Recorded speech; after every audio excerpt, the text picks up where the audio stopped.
Bonjour et bienvenue sur la chaîne UDM, Univers des mathématiques. J'espère que vous allez bien. Alors, si c'est la première fois que vous venez sur cette chaîne, je vous invite à vous abonner, activer la cloche de notification pour ne manquer à aucune des futures vidéos. Sur cette chaîne, nous traitons des exercices, nous donnons les cours, nous faisons des résumés des propriétés, nous expliquons ces propriétés également. Bref, vous avez des exercices corrigés sur cette chaîne de niveau 6e jusqu'en terminale. Alors ça pourra vous permettre, n'est-ce pas, d'agrandir votre connaissance dans le domaine des mathématiques. Alors si c'est la première fois, comme je l'ai dit, abonnez-vous, activez la cloche de notification. On se retrouve juste après l'introduction pour traiter cet exercice qui est de niveau terminal scientifique, qui en même temps peut aussi être attribué au niveau seconde scientifique ou première scientifique. Alors à très bientôt.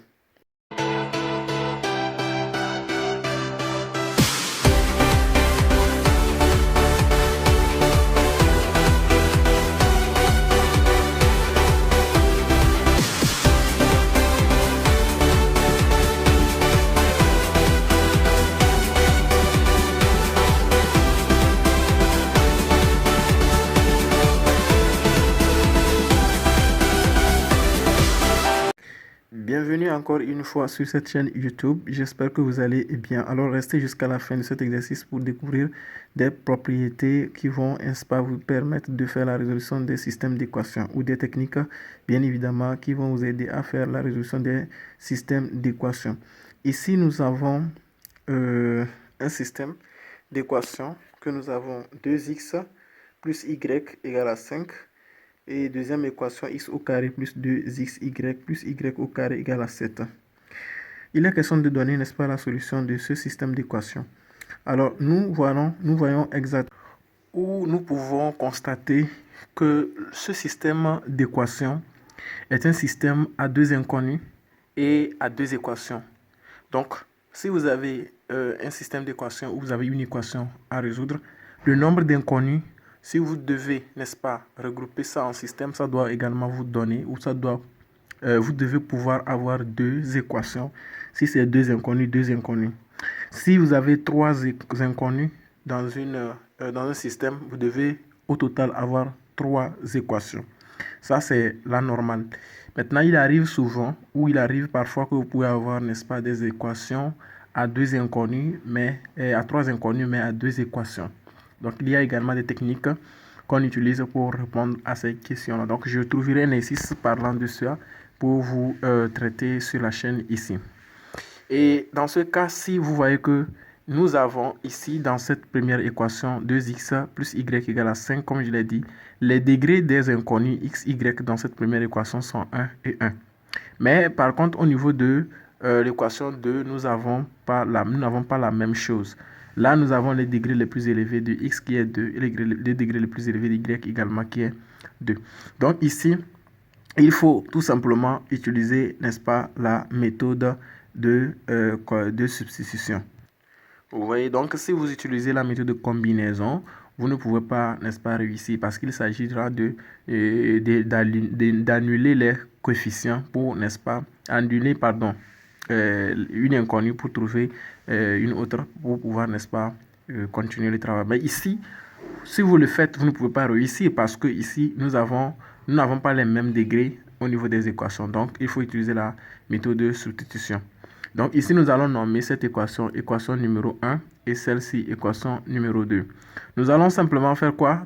Prendre l'équation numéro 1, tirer un inconnu dedans, puisque là-bas, nous pouvons tirer facilement l'inconnu, un inconnu, et aller le remplacer dans l'autre équation. Donc, c'est très important. Vous suivez. Nous avons dans 1, c'est-à-dire dans l'équation 1, nous avons d'abord 2x plus y égale à 5. Alors je tire y. Donc y serait égal à quoi? 5 moins 2x. Vous voyez? Donc, connaissant maintenant la valeur de y, je vais dire l'équation 3 maintenant. C'est-à-dire ça devient une équation 3.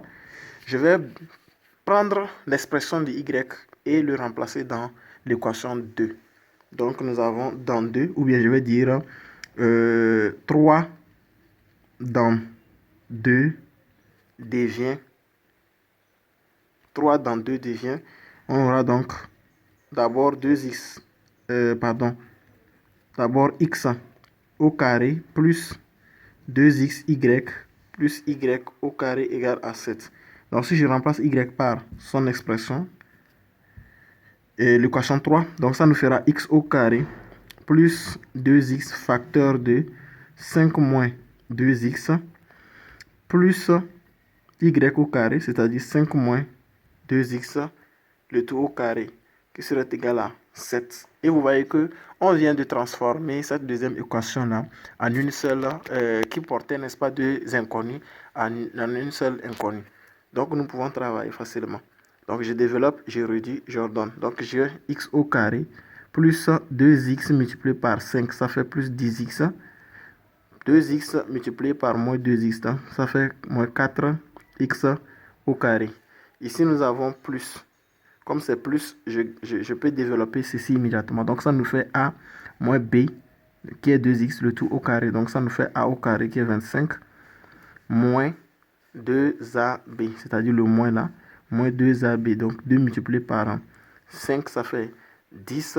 10 multiplié par 2x, ça nous fait donc moins 20x.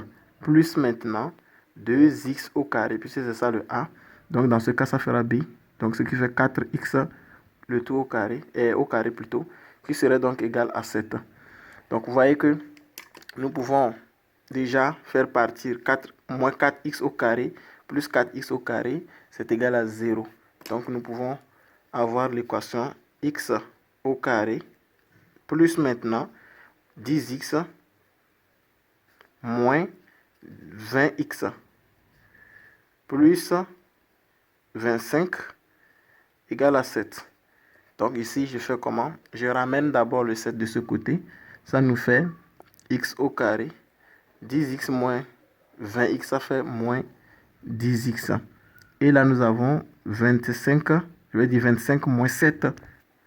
Donc plus 18 qui donne 0. Donc nous voici devant une équation du second degré. Et nous pouvons, n'est-ce pas, répondre à cette question facilement. Donc nous cherchons le discriminant. Ici, je vais vous montrer si le b est pair. Vous avez un polynôme du second degré qui est ax au carré plus bx plus c égale à 0. Si vous avez b, c'est-à-dire b qui est là, si vous avez un polynôme du second degré comme ça, et que vous avez le b qui est pair, c'est-à-dire pair positif ou pair négatif, vous pouvez simplifier le discriminant. Il y a une formule de discriminant qu'on appelle discriminant simplifié. C'est ça qu'on appelle discriminant prime. Ça, cette formule, c'est quoi? C'est b sur 2, le tout au carré, moins ac. Vous voyez? C'est comme ça qu'on calcule ce discriminant-là. Si vous vous rendez compte que le b est pair, ici, encore une fois, je précise que b soit pair positif ou pair négatif. Ça peut aller. Donc, vous avez b sur 2, le tout au carré égale a. B sur 2, le tout au carré moins ac. Et c'est ça dans notre cas ici. Nous avons notre b qui est égal à moins 10, c'est-à-dire pair négatif, comme je le disais tantôt.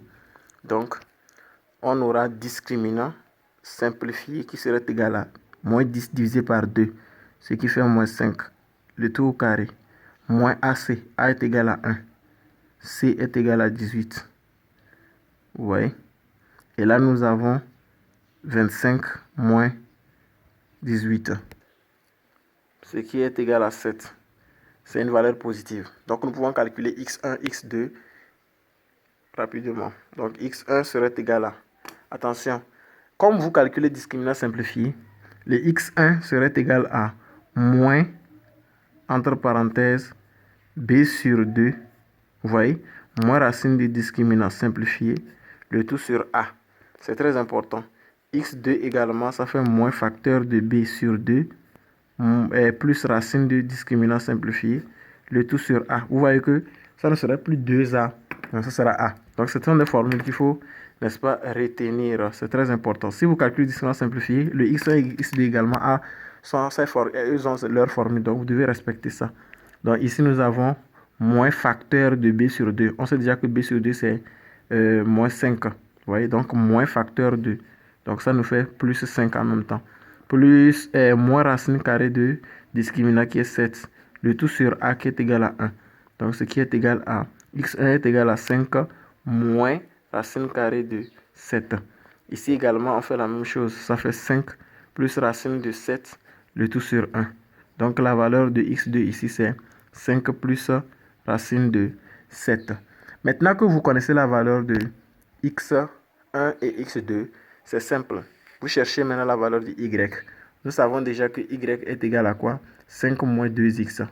Donc je vais dire, premier point, pour x1 égale à 5 moins racine de 7, on va chercher y. Y étant égal à 5 moins 2x. Donc je vais dire y1 serait égal à 5 moins 2x1.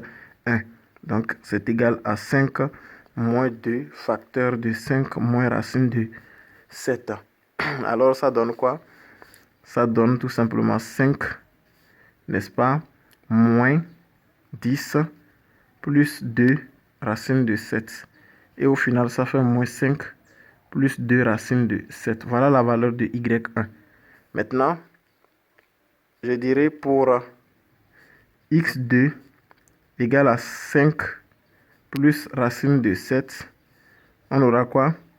y2 qui serait égal à 5 moins 2x2 qui serait égal à quoi? 5 moins x2 qui est égal à voilà, 2 facteur de 5 plus racine de 7. Et ça fait 5 moins 10 moins 2 racine de 7. Alors ça donne moins 5 moins 2 racine carrée de 7. Voilà la valeur de x1, x2, y1, y2. Maintenant, il faut dire que la solution, ce sera quoi? La solution S, ça sera, c'est un système d'équations, donc ce sera un couple de coordonnées, x, y. Donc, nous aurions x1, point virgule, y1, ou alors x2, y1. C'est très important. Ou alors, ce n'est pas ou alors, ce sont des solutions même. Donc, x et x1, voilà, y2, point virgule, x2, y2. Voilà la solution. Voilà. Donc, je vais écrire ça. Donc, première solution, x1. Donc, ça nous fait 5 moins racine de 7, point virgule, moins 5 plus 2 racine de 7. Voilà. Première solution. Premier couple de solution. Deuxième couple de solution. 5 moins racine de 7, point virgule, moins 5 moins 2 racine de 7. Troisième couple de solution. 5 plus racine de 7, point virgule, moins 5 plus 2 racine de 7. Et dernier couple de solution, on a, j'écris ça ici, on a 5 plus racine de 7, point virgule, moins 5 moins 2 racine de 7. Voilà donc la solution de ce système d'équation si vous l'avez bien fait. Merci d'avoir suivi cette vidéo jusqu'à la fin. On se retrouvera dans une nouvelle vidéo.